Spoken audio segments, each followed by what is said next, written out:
마켓표 시간입니다. 지금 증시를 보면 바깥의 기온과 국내의 기온이 달라 보입니다. 지금 국외에는 여러 가지 이슈들로 혼란스러운 상황이고 국내는 마치 따뜻한 기온같이 외국인들의 매수세가 이어지는데요. 자, 먼저 이준희 앵커가 준비했습니다. 글로벌 이슈를 살펴보시죠.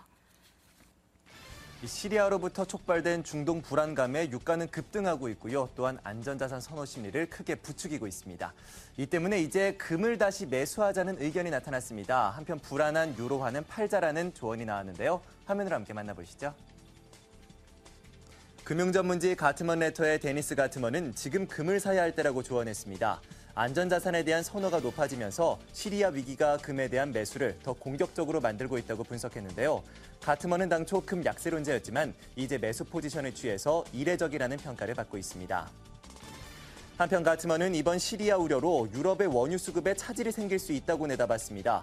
WTI 가격보다 브렌트유의 가격이 더 크게 움직인다면서 이제 불안한 유로화는 팔아야 한다고 조언했습니다. 전문가들은 중동의 원유 수급 불안으로 유가는 더 오를 수도 있다고 내다보고 있는데요. 칼 리카도나 도이치뱅크 이코노미스트는 시리아 사태로 걱정되는 건 주식시장보다도 유가라면서 유가가 급등하면 자금 문제도 크게 부각될 수 있다면서 우려했습니다. 이렇게 중동 긴장이 불거지고 신흥국 위기도 부각되면서 미국의 9월 양적 완화 축소가 늦춰질 수 있다는 전망이 나왔습니다. 매튜린 칼럼니스트는 이미 9월 양적 완화 축소가 물 건너갔다고 평가했는데요. 중동 긴장과 신흥국의 위기는 유로존의 침체까지 가져올 수 있다면서 경제 위기 가능성을 제시했습니다. 그는 마켓워치의 기관글에서 신흥국들의 세계 경제 기여도가 높아진 만큼 이들의 위기가 미치는 영향은 클 것이라고 분석했는데요. 특히 아직도 취약한 경제 구조를 가진 그리스나 키프로스, 이탈리아 등의 위험을 제시하면서 금융시장의 위험성을 주장했습니다. 이에 미국 연준이 이 9월의 양적 완화 축소를 못할 것이라고 내다봤습니다. 지금까지 주요 해외 소식들 전해드렸습니다. 네, 살펴봤습니다. 자, 오늘 마켓표에서는 대신증권 김영일 과장께서 도움 말씀 주겠습니다. 어서 오십시오. 예, 안녕하십니까. 네, 한국 증시가 이러한 악재 속에서 1900을 이겨낸 데에는 의미가 있을 텐데요. 사실 월스트리트 저널에서 아주 이례적인 말을 했습니다. 한국에 호평을 내줬어요. 경제 체질이 더 강해진 나라로 한국을 예로 드는데 주저하지 않았다라는 겁니다. 지금 아무 탈 없이 잘 버티고 있는 승자라는 표현까지 했는데 그 분석 상대적으로 안전한 한국 증시로 해석해도 되겠습니까? 상대적으로 코스피의 좀 매력이 지금 강해지고 있는 그런 상황입니다. 아시아 쪽의 리스크가 좀 커지면서 국내 증시의 밸류에이션 매력이 현재 좀 커지고 있는 상황이고요. 이런 부분들은 실제 외국인 지금 매매로 지금 이어지고 있는 상황입니다. 일단은 국내 증시의 지금 밸류에이션 매력이 지금 가장 큰 상황입니다. 신흥국 증시 중에서 국내 증시의 PE라든지 PB 매력이 지금 가장 큰 상태이기 때문에 국내 증시로의 외국인 매수세 유입은 좀 지속될 가능성이 높다는 그런 생각이고요. 반면에 이제 미국 쪽에서 이제 촉발되고 있는 양적 완화 축소 이슈에 대해서는 최근에 이제 양적 완화 축소에 대한 부분을 엿볼 수 있는 미국채 10년물 금리가 3% 수준에서 지금 상승이 제한되고 있다는 측면을 보게 되면은 주식시장에 대한 리스크는 이미 조금 상당 부분 지금 선반영이 돼 있다라는 그런 측면이 강하고요. 그런 면에서 보면은 글로벌하게 봤을 때 상대적으로 밸류에이션 매력이 높은 국가들의 지금 자금이 집중이 된 현상이 발생할 가능성이 높고요. 그 과정에서 국내 증시가 조금 부각되는 효과를 볼 수 있지 않나라는 그런 생각입니다. 네, 말씀해 주신 대로 지금 그 중심에는 외국인들의 매수세가 있는데요. 그래서 수급이 관련된 종목들을 많은 분들께서 좀 찾아 나서고 좀 주목하는 양상입니다. 외국인 기관 등 시장 대비 흐름 대비 안전한 그 업종들 어떤 것들을 꼽아볼 수 있을까요? 국내 시가총액이 좀 큰 업종들 중심으로 외국인들 매수세가 좀 진행이 되고 있습니다. 특징적인 현상들을 보게 되면은 8월 달 들어서 이제 수급의 동향을 보게 되면 사실은 해외 펀드 플로우하고 관련된 국내 자금 유입은 프로그램 매매를 통해서 유입이 되는 것이 일반적입니다. 비차익 매매 쪽에서는 지속적으로 좀 매도가 나오고 있는 상황이고요. 그 얘기는 일단 아시아 쪽에 대한 글로벌한 펀드 플로우는 여전히 지금 좋지 않다라는 그런 측면으로 좀 해석을 할 수 있습니다. 반면에 그럼에도 불구하고 외국인들이 최근 국내 증시에서 상당히 좀 강하게 매수가 나타나고 있는 측면은 종목들을 하나로 묶어서 바스켓으로 사는 게 아니라 개별 종목을 지금 사고 있다는 이야기인데요.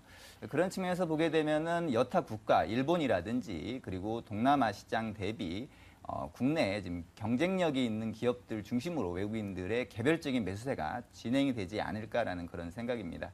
그런 측면에서 보게 되면 역시 뭐 그 매출이라든지 이익 측면에서 봤을 때 안정성 그리고 해외 피어 그룹 대비 상대적인 밸류에이션이 높은 삼성전자라든지 현대차 중심의 매수세가 좀 조금 더 진행이 되지 않을까라는 그런 생각입니다.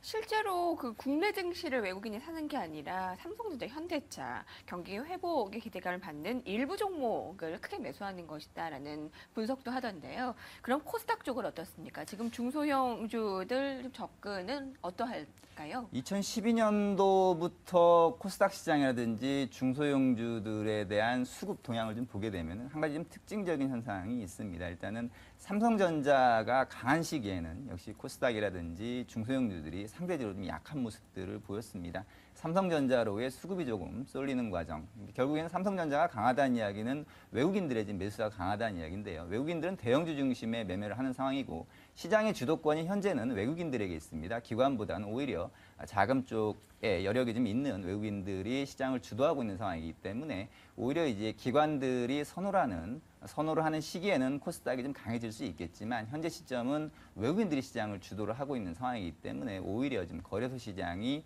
조금 더 유리하지 않을까라는 그런 생각이고요. 실제로 지난주 이후에 그 국내 기관과 외국인들이 코스닥 시장에서 동시에 지금 순매도를 좀 진행을 하고 있는 상황입니다. 네. 이런 부분들은 역시 수급 측면에서는 코스닥 시장이 다소 거래소 시장보다는 단계적으로 좀 불리할 가능성이 높다라는 생각이고요. 다만 이제 가격적인 측면을 놓고 봤을 때는 과거 2012년도 이후에 PBR이라든지 PSR 그리고 기술적인 측면에서 바닥권이 좀 형성이 될 수 있는 지수대는 대략 500포인트 초반입니다. 현재 지수대에서 대략 2, 3% 정도의 여력이 지금 있는 상태이긴 하기 때문에 현재 시점부터는 오히려 코스닥 시장 내에서 상대적으로 지금 3분기 이후에 실적 개선 가능성이 높은 그 종목군들 중심으로 저가 매수세에 나서는 전략도 괜찮아 보입니다. 네, 지금 국내 포인트는 외국인이 가지고 있다라고 생각을 해볼 수가 있겠네요. 증시를 좀 더 넓혀봐서 오늘 밤에 그 미국에서 2분기 GDP 잠정치가 발표가 되는데 지금 미국에서 양적 완화 축소 이슈에 어떠한 영향을 미칠지도 살펴보겠고요. 이렇게 되면 주말 앞둔 내일 증시에도 어떠한 영향을 미칠까 궁금하네요. 그리고 올해 이제 양적 완화 축소에 대한 이슈가 지금 현재 시장에서 나오고 있는 이야기들은 9월에 이제 시행을 할 것이냐 축소 시기를 그리고 이제 10월 아니면 12월로 넘어갈 것이냐라는 부분이 현재 지금 화두가 되고 있는 상황인데 어쨌든 간에 결론부터 말씀을 드리면은 이제 공통적인 현상은 연내에는 이제 양적 완화 축소를 좀 시행할 가능성이 높다라는 게 이제 전반적인 시장의 지금 생각입니다. 네. 그 시기가 과연 9월이 될 것이냐 아니면 10월이냐 아니면 연말로 갈 것이냐라는 문제인데 일단은 최근에 나오는 경제 지표들을 보게 되면은 다소 조금 경제 지표가 미국 쪽의 경제 지표가 좀 슬로해지는 그런 상황이 좀 진행이 되고 있습니다. 물론 이제 다다음 주에 나온 이제 고용 지표를 통해서 우리가 지금 확인을 해볼 수가 있겠지만 고용 지표가 이제 결정적인 트리거가 될 것으로 보입니다. 이제 고용 지표가 어떻게 나오냐에 따라서 9월의 시행 여부가 결정이 되겠지만 이미 상당 부분 앞서 말씀드린 대로 미국의 국채 금리를 보게 되면은 이미 상당 부분 양적 완화 축소에 대한 부분들이 많이 지금 현재 시장에 좀 녹아 있다라는 그런 판단이 가능합니다. 그러다 보니까 일단 실제로 양적 완화 축소에 대한 실제로 액션이 지금 나오게 되더라도 오히려 뭐 시장에서는 불확실성 해소에 대한 좀 긍정적인 측면으로 좀 해석을 하지 않을까라는 그런 생각이고요. 문제 9월 달에는 상당히 조금 안 좋은 이슈들이 해외 쪽에서 많습니다. 이탈리아 쪽에서의 그 이슈들도 있고요. 미국 쪽에서도 뭐 지속적으로 뭐 양적 완화 축소 이슈 이외에도 뭐 다른 이슈들이 좀 꾸준히 지금 현재 지금 대기를 하고 있는 상태이기 때문에 그런 부분들이 실제로 9월 달엔 조금 방어적으로 좀 만들 수는 있겠지만 실제로 양적 완화 축소 이슈가 현실화된다면 오히려 9월 달에 국내 증시라든지 글로벌 증시에 저점이 나올 가능성이 높지 않나라는 생각입니다. 네. 양적 완화 축소라는 이슈가 계속 지속이 되다가 이제 시리아 악재가 발생이 되고 또 미국의 부채 한도에 대한 문제가 불거지고 아직 그 이슈들이 많은 상황인데 새로운 이슈에 더 민감하게 작용을 하잖아요. 그런데도 국내 증시는 좀 쉽게 떨쳐냈습니다. 마지막으로 대응 전략 어떻게 세워야 되는지 얘기를 해주시죠. 국내 증시에 대한 지금 현재 시각 자체가 상당히 조금 긍정적으로 바뀌고 있습니다. 해외 쪽에서의 국내 증시에 대한 시각이 좀 많이 바뀌고 있는 상태이고 실제로 국내로 이제 외국인들의 자금 유입이 조금 지속이 되고 있는 상태입니다. 물론 아시아 쪽 시장에 대한 불안 요인 그리고 양적 완화 축소에 대한 우려가 지금 아직은 좀 시장에 남아있기 때문에 빠른 상승을 좀 기대하기는 좀 어려운 상황이긴 하지만 여전히 이런 이슈들로 인해서 오히려 국내 증시가 조금 더 좀 부각이 될 가능성이 높지 않나라는 생각이고요.